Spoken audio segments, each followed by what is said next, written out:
This is Alistair Matheson reporting from Mogadishu in the Somali Republic of northeast Africa, which is in the news at the moment because of the rupture in diplomatic relations with Great Britain.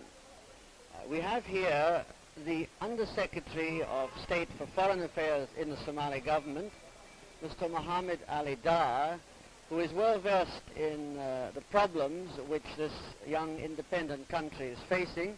I'm going to ask him something about the problems which have brought the dispute with Britain into the headlines. Mr. Why it was necessary for your government to break off diplomatic relations with Britain at this stage? Yes, as I have told you already, the National Assembly gave power to the government of the Somali Republic to break off diplomatic relations with Great Britain owing to the decision by Her Majesty's government to create a seventh region in Kenya comprising part of the Northern Frontier District, thus failing to recognize the wishes expressed by the NFT people to secede from Kenya and unite with the Somali Republic.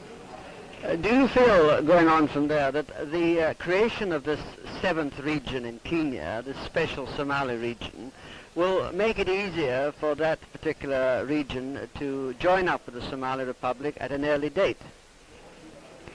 Well, it depends on British intentions in creating this new region.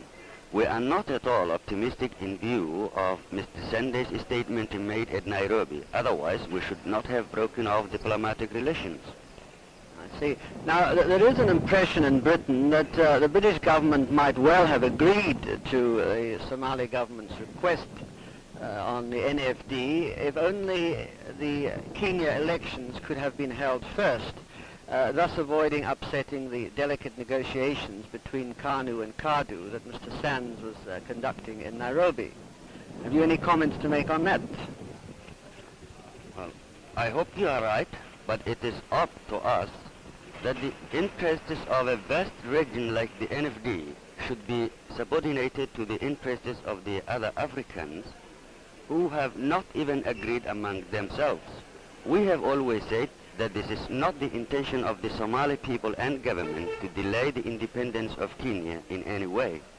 We still stand by this.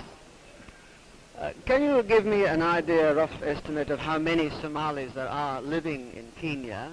And going a little further from that, how many Somalis you estimate are in the region of Greater Somalia, which you have claims to, that is the region of Ethiopia and French Somaliland? Well, there are about 250,000 Somalis in NFD. Somalis living under Ethiopian rule are about 1 million, and French Somaliland contains about 100,000. I see.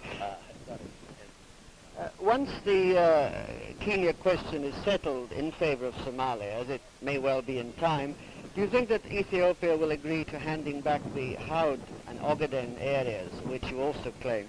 And if they don't agree, what measures do you feel might be necessary to force this issue to a conclusion in your favor?